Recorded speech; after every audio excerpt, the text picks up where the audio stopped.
Hello, my name is Ellen Lewis, and this is my communication systems video, and I will be doing mine about picture exchange communication, otherwise known as PECS. This is used for children with autism spectrum disorders, and generally it's for children who don't speak, but it could also be used for children who have some spoken language, or need to be taught more complex language. I personally have also found it useful for children who have a lot of approximations for words. They're working on their language, but aren't very easily understood. So this is a way to really clarify to others what they're saying. This also is generally taught for children and can be carried on into adulthood throughout life. So how it's used, PECS has 6 phases. This is my demonstration folder here of how a PECS book works. So you generally have a binder with some type of Velcro, generally speaking, available on the front. And then inside, you have all the pictures for the things that the child may want. There can be as many pages as needed eventually. And that's kind of where we go.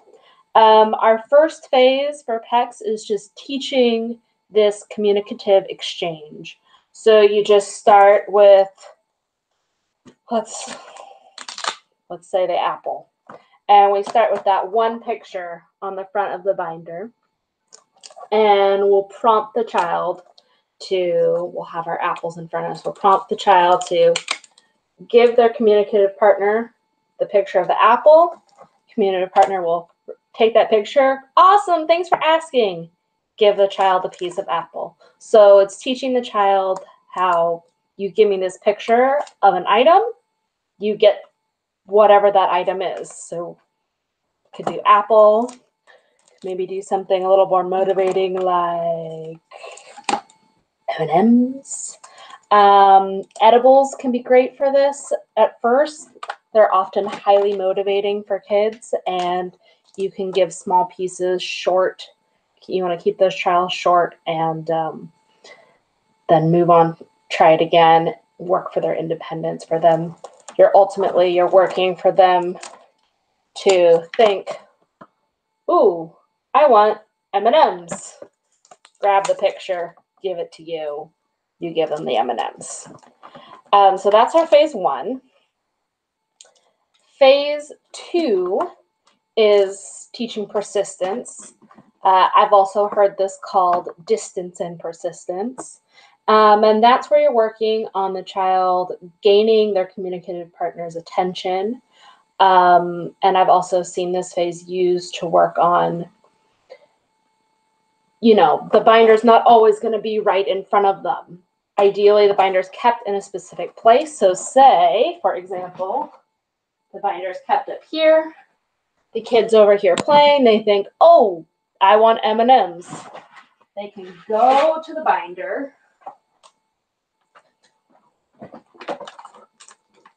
Maybe not the best example. Ideally, the M&M should already be on here. So let's try that again. So they're playing over here. You're with them. You show them, ooh, M&Ms. They need to go over to the binder, get the binder, give their communicative partner the picture of the M&Ms. Or if the communicative partner is, say, turned around doing something else, they can tap or gain that attention appropriately, give them the picture. So learning, it's not always going to be the most convenient right there for you. You need to work on, oh, right, it's over there. I'm going to get this person's attention. The third step is training discrimination. So obviously, M&Ms is not going to be the only thing they're going to ask for. And M&Ms doesn't mean you get an apple. It doesn't mean you get a glass of water or your puzzle. So we'll have multiple pictures of things that they want. So say French fries. Why not? We'll have multiple pictures, and both of these items will be available to the kid. And so they will hand you the one that corresponds to the thing they want. So if they hand you M&Ms, they should want M&Ms. If they hand you the French fries, they should want French fries. An incorrect response for this would look like them handing you a picture of the M&Ms. You go to give them some M&Ms, and they're like, oh, I don't want those, or reaching towards the French fries. Then you would be like, okay, well, let's try this again, French fries, and then work towards an independent response for the correct thing. This can start with just distinguishing between two pictures, and you can build up from there. Ideally, we're working towards being able to discriminate for multiple, many pictures. Books can have pages and pages of pictures, and they should be able to flip through, see what they want, give it to their communicative partner. Our next phase, let's see, that would be the fourth phase, is building a sentence. So up to now, we've worked on single pictures. I want just M&Ms, French fries, apples. Our next phrase is teaching a full sentence. So I want apples. So that requires the use of, let's see if I can get the glare going here. And I want, sorry, it's like backwards, but here we go. So this requires two things. And you would have your I want phrase on there, and then they can go in and go, ooh, I want the iPad. They've built their entire sentence, and then they pull off the whole sentence strip and give it to their communicative partner. So that would be working on creating a sentence with I want. Our fifth step, so up till now, this has really been based on their own internal, it's still based on their internal motivation, but there's no like verbal cue for the child to request. So our fifth step is working on responding to the question, what do you want? And they should respond with, I want iPad, or I want, maybe, I want dad. Hand that over.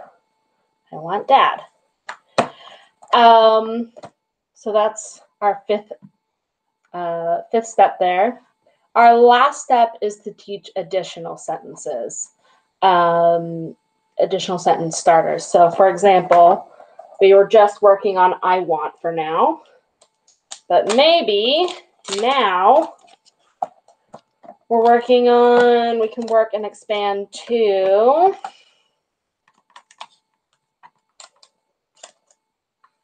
maybe, let's see, I have. And this can be great for also, this helps expand social skills. So you can say, ooh, I have blocks.